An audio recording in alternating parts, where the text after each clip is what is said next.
আজকে আর বাড়িতে খেতে ইচ্ছে করছিল না। আবার বাড়ি থেকে বৃষ্টির জন্য বেরোতেও মন চাইছিল না। তাই বাড়িতেই আনিয়ে নিলাম হাবড়া রাজনন্দিনী থেকে। কি আনালাম জানার জন্য অবশ্যই চ্যানেলটিকে সাবস্ক্রাইব করে পাশে থাকা বেল আইকনটিকে ক্লিক করে দিতে হবে এরকম নতুন নতুন আরো ভিডিও দেখার জন্য। আনালাম মশালা কুলচা, বাসন্তী পোলাও, চিকেন কষা, পনির বাটার মশালা। এই ছিল আমাদের রাতের খাবার। মশালা কুলচা একটিকে 4 টুকরো করে দেওয়া হয়েছে। এতে যথেষ্ট পরিমাণে মশলার পুর দেওয়া।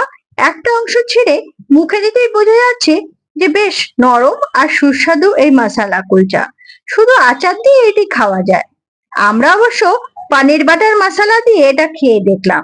পনির বাটার মশলার গ্রেভি বেশ ভালো খেতে, হালকা মিষ্টি মিষ্টি ঝাল ঝাল। আর মশলা কুলচা দিয়ে বেশ ভালো লাগলো।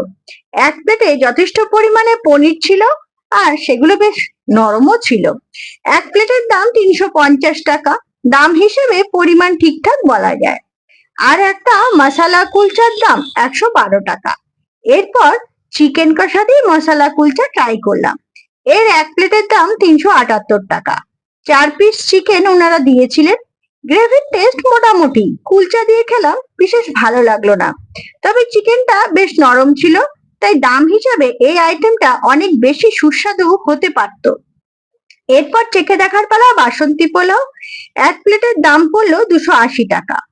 পোলাওতে বেশ ভালো পরিমাণে কাজু, কিশমিশ আর ঘি দেওয়া ছিল। হলুদ রং সম্ভবত হয়েছে ফুড কালারের জন্য, কারণ কেশর গোলা দুধ দিলে তার গন্ধ পাওয়া যেত, তবে সেরকম কোনো গন্ধ এই পোলাওতে ছিল না। আর চালের গুণগত মানও ভালো ছিল না, তাই পনির বাটার মশলা দিয়ে খেলাম, বিশেষ ভালো লাগলো না। পনিরটা শুধু খেয়ে দেখলাম, এর স্বাদ বেশ ভালো, তবে পোলাওয়ের সাথে ভালো লাগলো না। তারপর চিকেন কষা দিয়েও ট্রাই করলাম এই পোলাও, না ঠিক জমলো না। চিকেনটা গরম গরম নরম নরম হলেও চিকেনের গ্রেভি দিয়ে এই পোলাও খেতে ভালো লাগলো না। আমাদের আজকে রাতের খাবার এইভাবেই শেষ হলো।